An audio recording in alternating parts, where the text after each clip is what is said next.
On accueille sur ce plateau Prisca Thévenot, députée Ensemble pour la République des Hauts-de-Seine, ancienne porte-parole du gouvernement. Merci et bienvenue face aux experts ce matin. Prisca Thévenot, on attaque avec la situation à Mayotte, évidemment. Le chef de l'État est toujours sur place. Il devrait quitter l'archipel à 11h, heure de Paris. On a vu ces images d'ailleurs dans le journal à l'instant. Vous les avez certainement vues également. Emmanuel Macron qui a été critiqué, chahuté par certains Mahorais. Vous comprenez leur exaspération ?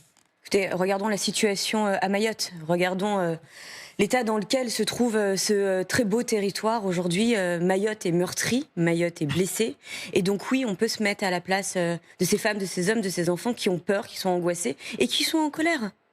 Maintenant, rappelons quelque chose, le président de la République est là où il doit être, auprès de celles et ceux qui sont blessés et qui ont besoin de cette solidarité nationale. Alors oui, ces images rappellent que le président de la République n'est pas là pour travailler sa popularité, mais bien être en responsabilité. Et son attitude ne vous gêne pas quand il dit « vous avez de la chance d'être en France ». Vous rendez compte que là, pendant qu'on est peut-être en train de se dire « alors il aurait haussé les sourcils comme ci » ou alors parlé comme cela, en fait, ce que les Français à Mayotte, ce que les Mahorais attendent de nous, c'est pas des petites polémiques autour de petites phrases ou de petites éventuelles fausses gesticulations. Ils attendent des réponses et c'est bien pour cela que le président de la République s'est rendu sur place pour apporter des réponses, avec tout simplement déjà du fret amené dans l'avion présidentiel, de l'annonce sur ce qui va se passer d'ici dimanche, avec de l'eau, de l'approvisionnement, et puis cette loi spéciale que nous devrons travailler à l'Assemblée nationale très rapidement en urgence pour apporter cette capacité aux Mahorais de pouvoir redresser la tête très rapidement. Et c'est ça qui est important aujourd'hui. Ne tombons pas dans des polémiques qui sont franchement pas à la hauteur de ce que vivent les Mahorais. Oui, avant la reconstruction, juste avant la reconstruction, avant de penser à cette fameuse loi immigration également, peut-être sur place. Oui, là, ils veulent de l'eau aujourd'hui. C'est ce que les Mahorais ont expliqué hier au président de la République. Mais c'est bien ce que je viens de vous dire. Certains boivent de l'eau une fois par jour. C'est bien ce que je suis en train de vous dire, justement. Attachons-nous à cela, à faire en sorte que les routes soient bien déblayées, que les secours arrivent. Il y a des secours qui sont venus de France hexagonale, des secours qui sont venus aussi d'autres territoires d'outre-mer, notamment de la Réunion, qui sont dépêchés. Nous avons des hommes et des femmes qui sont mobilisés jour et nuit pour pouvoir très vite apporter ce que vous êtes en train de dire, pas des polémiques, de l'eau. Il y a une question aussi sur l'adaptation, parce qu'il y a la reconstruction de Mayotte qui va advenir, mais on sait que des événements climatiques extrêmes comme ceux-là vont se renforcer, se succéder. On le sait, les scientifiques du GIEC le disent. Est-ce qu'il n'est pas temps de s'arrêter, de parler d'adaptation ? Il y a un plan d'adaptation qui était en place, qui était commencé à être mis en œuvre, sauf que la France est à l'arrêt depuis presque un an à cause des élections et de la crise politique.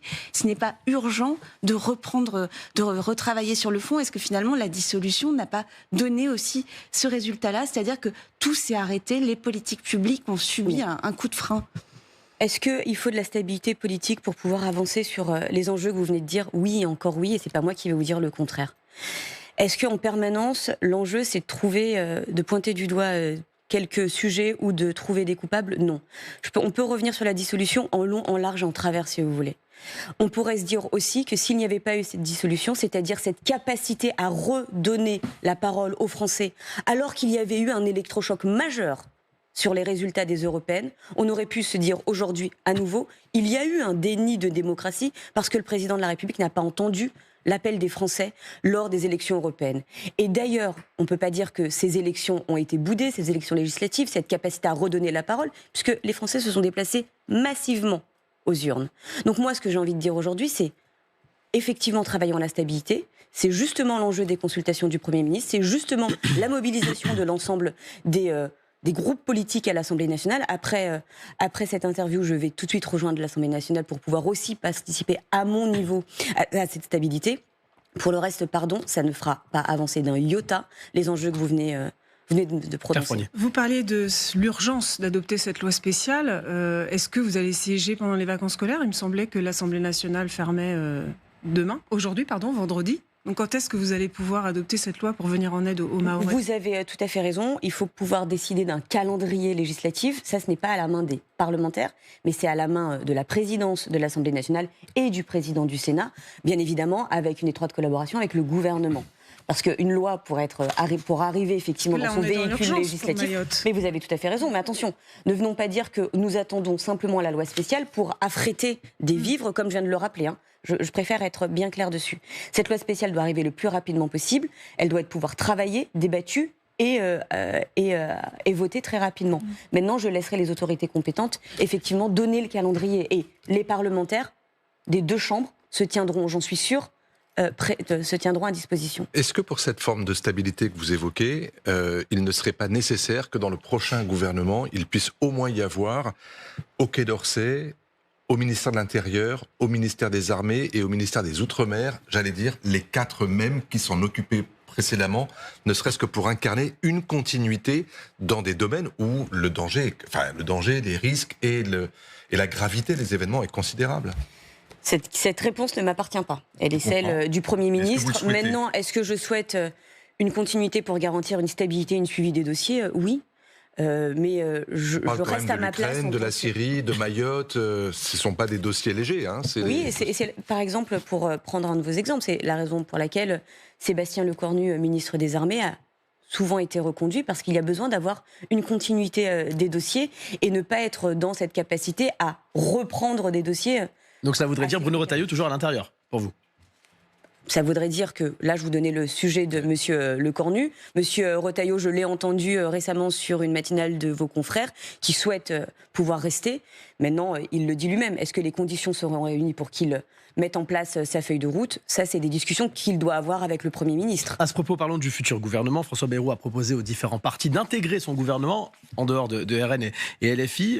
Cela veut dire, et d'ailleurs vous en êtes proche, que Gabriel Attal pourrait devenir un ministre du futur gouvernement de François Bayrou ? Ce qu'il a été lui, l'ex-premier ministre ? Ce qui a été rappelé... vous savez, Gabriel Attal, c'est assez simple.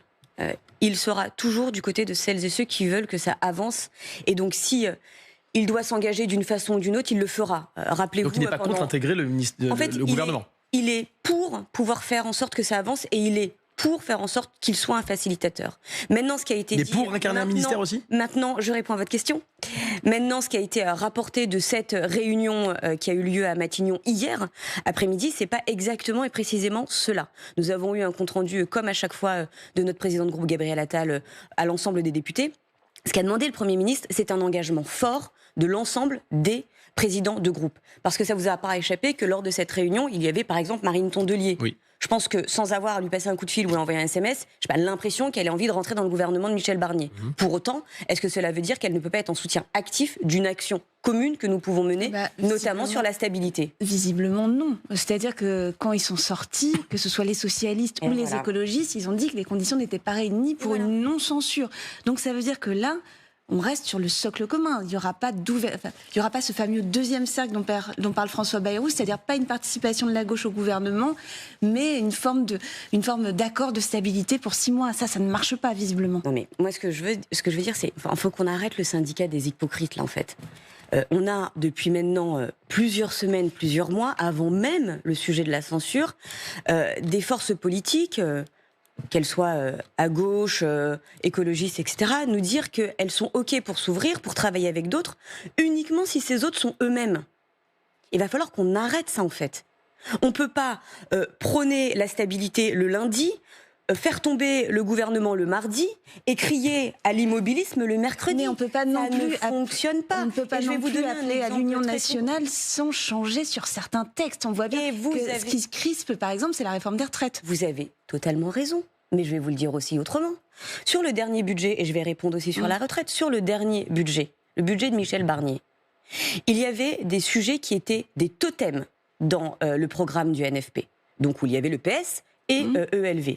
Sur l'augmentation de la taxe sur les transports aériens, sur la taxation sur le rachat des dividendes, sur le sujet de la participation exceptionnelle des hauts revenus, des forts patrimoines. Et qu'est-ce qu'ont fait ces personnes que je viens de vous citer ? Ils ont appelé à censurer ce budget. Mais alors, ça veut dire que c'est un problème de méthode de Michel Barnier ? Il n'a pas su leur parler ? C'est un problème, mais c'est un problème de cohérence de ces formations politiques. Et sur le sujet de la réforme des retraites, on ouvre ce sujet tous les 4 matins à l'Assemblée nationale sur différents textes, depuis que la réforme est passée en 2023. Force est de constater qu'au cours du mois dernier, le débat a été rouvert 2 fois, aussi bien par la LFI que le Rassemblement national. sur les 2 textes, j'ai été aussi bien en commission qu'en séance pour suivre les débats, à chaque fois on leur disait mais quelles sont les propositions alternatives de financement? Parce que unanimement on reconnaît qu'il y a un problème de financement sur le système de retraite. Zéro, rien. Donc c'est des irresponsables selon vous? Mais c'est pas des irresponsables, c'est un manque de travail et de sérieux. On ne peut pas venir dire il y a un problème de financement, on est contre la proposition qui nous est faite par leurs oppositions, et dire nous, on est juste contre, mais on n'a rien à proposer en parallèle. Ça ne marche pas. On ne peut pas être responsable politique en pointant du doigt un problème et en refusant les seules solutions qui sont mises sur la table. Et c'est ça l'enjeu que nous avons depuis le début. Ça fait 1 an qu'ils sont contre cette réforme et on ne va pas me dire qu'ils n'ont pas réussi à travailler une seule contre-proposition. Mais alors, l'enjeu aujourd'hui, c'est qu'il n'y a pas de gouvernement, il n'y a pas de budget. La faute à qui? Alors, les Français vont partir pour cette période de Noël qui est propice aux discussions politiques. Ils vont revenir, ils vont se dire quoi? Ils vont se dire qu'on est coincé. C'est quoi la solution? Qu'est-ce qui fait aujourd'hui que François Bayrou va pas subir exactement le même sort que Michel Barnier? Ce qui peut faire aujourd'hui que nous puissions enfin rentrer dans une zone de stabilité, pas pour les uns et les autres, mais pour travailler effectivement, comme vous le soulignez justement, pour les Français, c'est que enfin on accepte que si le Premier ministre réussit, c'est parce que toutes les forces politiques vont pouvoir aussi se mettre en responsabilité à côté de lui. Et ça ne marchera que comme ça. Autrement, sinon, on va être encore en permanence en train de commenter du commentaire qui n'apportera rien, qui fera effectivement plaisir sur les plateaux télé, mais qui ne changera pas la vie des Français. Et moi, ce que je dis de façon très claire, Gabriel le dit assez souvent, Gabriel Attal, la politique française aujourd'hui est malade. Elle est malade de ses polémiques vaines, elle est malade de ses attaques personnelles qui ne servent à rien à part les égos de celles et ceux qui les lancent pour exister l'espace d'un instant sur les médias.